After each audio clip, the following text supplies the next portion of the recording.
ဗီဒီယိုအစမှာမျက်လုံးချင်းအနီးကပ်ဆုံနေတဲ့ချစ်သူနှစ်ဦးကိုမြင်တွေ့ရပါလိမ့်မယ်ဒါပေမဲ့ဒါဟာတာမန်ရိုမတ်တဆန်တာမဟုတ်ပဲကြောက်မက်ဖွယ်ကောင်းတဲ့ဖြစ်ရပ်တစ်ခုရဲ့အစပဲဖြစ်ပါတယ်သူတို့နှစ်ဦးဟာတယောက်နဲ့တယောက်နီးကပ်လိုက်တိုင်းသူတို့ရဲ့အရေးပြားတွေဟာတန်လိုက်လိုမျိုးအလိုလျောက်ကူးကပ်သွားကြပါတယ်ဒါကြောင့်သူတို့ဟာအမြဲတမ်းအကွာအဝေးတစ်ခုကနေပဲနေထိုင်ကြရပါတယ်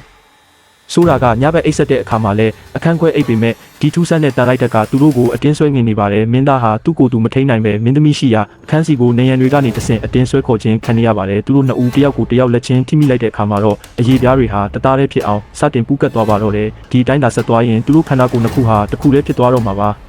ဒီအခြေအနေကိုကုသဖို့အတွက်သူတို့ဟာဆေးဝါးတွေသုံးစွဲပြီးအတင်းကျပ်ခွာဖို့ကြိုးစားခဲ့ကြပါတယ်မင်းသမီးဟာအကုံတုံးပြီးရုံထွက်ခဲ့ပေမဲ့ပိုပြီးတော့ပဲဆိုးရွားလာခဲ့ပါတယ်မီတာပေါင်းများစွာဝေးကွာနေရင်တောင်သူတို့ဟာအလိုလျောက်အချိန်နဲ့ပြန်လဲပူးကပ်သွားကြပါတယ်နောက်ဆုံးမှာတော့မင်းသားဟာဒီဝေဒနာကနေလွတ်မြောက်ဖို့သူ့ကိုယ်သူအဆုံးစီရင်ဖို့အထိဆုံးဖြတ်ခဲ့ပါတယ်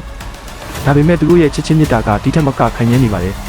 နောက်ဆုံးမှာတော့သူတို့ဟာဒီနာကျင်မှုကိုမကြောက်တော့ပဲခန္ဓာကိုယ်ချင်းပူးကပ်သွားတာကိုပဲလက်ခံလိုက်ကြပါတော့တယ်ဗီဒီယိုဆုံးမှာတော့သူတို့နှစ်ဦးဟာခန္ဓာကိုယ်တစ်ခုတည်းဖြစ်ပေါင်းစည်းသွားပြီးဘယ်တော့မှခွဲခွာလို့မရတဲ့အခြေအနေကိုရောက်ရှိသွားပါတော့တယ်